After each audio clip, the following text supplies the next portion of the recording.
can and must write in a language which sows among the masses hate, revulsion, and scorn toward those who disagree with us. When obstructionists become too irritating, label them as fascist or Nazi or anti-Semitic. Constantly associate those who oppose us with those names which already have a bad smell. The association will, after enough repetition, become fact in the public mind.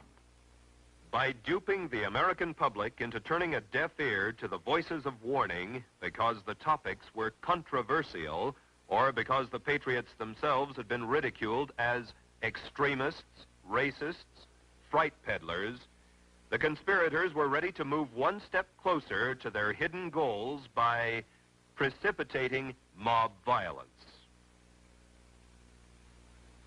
Riots, demonstrations, street battles, detachments of a revolutionary army. Such are the stages in the development of the popular uprising. The Communist Party will educate and organize the working masses for mass strikes and mass demonstrations. It is through struggles that the working masses are prepared for the final conflict for power. As these strikes grow in number and intensity, they acquire political character through unavoidable collision and open combat with the capitalistic state. Mass action culminates in insurrection and civil war. You are looking at film clips from worldwide newsreels. The title reads, Communist Riots in Tokyo, Japan. A long way off, you think. This communist mob is in Venezuela, right in our own backyard, attacking an American citizen and his wife. A kangaroo in Havana, condemning hundreds to the firing squad because they incurred the displeasure of Castro and his crowd. This is happening 90 miles from our mainland, less than 10 minutes by jet bomber, less than 5 minutes by rocket missile. And where do you think this is? It's communist-inspired student rioting in San Francisco, USA. Look at those faces. The face of communism in America. Is it not high time we ask ourselves?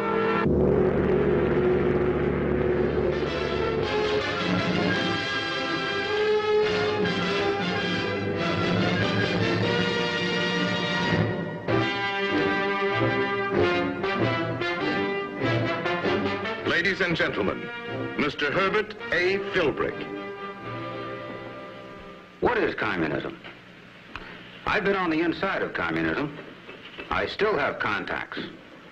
From this knowledge, I tell you as simply and seriously as I know how. Communism is a lying, dirty, shrewd, godless, murderous, determined, as J. Edgar Hoover says, a criminal conspiracy. I'm choosing these words deliberately. As I travel around, I still have people say, well, why are you so hard on communists? They're just another political party like any other, and a poor minority at that, and so misunderstood.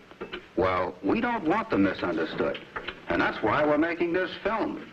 And that's why I say they are lying, dirty, shrewd, godless, murderous, determined, and it is not an American political party like any other. It's an outlawed organization, taking its orders and instructions from another government to do everything possible to destroy our government. It's an international criminal conspiracy. In years to come, if democracy falls, historians are going to look back on this time in which we are now living, and they're going to say, how could any free and intelligent people living in a country like America let a gang of vicious outsiders come in and take over? Well, of course, the only answer would be that most Americans didn't realize or couldn't believe until it was too late that communists are what they are. That's why I want to analyze those 3, 6, 9 words. And if you'll follow me, I'll guarantee that 10 minutes from now, a lot of you are going to have a new understanding of communism. Now, let's see if that isn't so. We start with lying. People wonder, How can the communists look you in the eye and tell one barefaced lie after another with a straight face, the way Gromyko did with President Kennedy on Cuba? Well, the explanation is simple. Lying doesn't mean the same thing to a real communist that it means to you and me. For 9 years, I walked streets like this to meet with other party members down dark hallways, behind closed doors, constantly changing meeting places to avoid suspicion. In musty attics or moldy basement rooms like this. We were taught by our communist leaders and ordered to believe that truth is anything that will promote communism. Therefore, nothing is a lie if it helps the party. So the communists use the lie as a weapon, a shield, and a tool. When you keep that in mind, at last you begin to understand them. When a smiling Khrushchev says the Russians in Cuba are technicians and farm helpers, well, you can suspect there are soldiers too. And when he says only defensive weapons were sent, well, you can suspect there are also intercontinental missiles and bombers. And when he says now they removed them all, well, what do you think? Since it is their sworn duty to tell us whatever will best serve their cause, we should always suspect they are lying. Lying is one of their best tools for playing dirty. Dirty, mean, despicable, ruthless. Slander, blackmail, corruption of character, they're stock and trade. They recognize no such things as human dignity or any rights of the individual. Class hatred and open class warfare are their specialty. If they can get a few people killed, well, so much the better. As some were killed in this communist-incited race riot. At this, they are not only dirty, but they are oh so shrewd. Give them credit. They know Americans better than most Americans know communists. They are shrewd with words. How many Americans would volunteer for the Communist Army?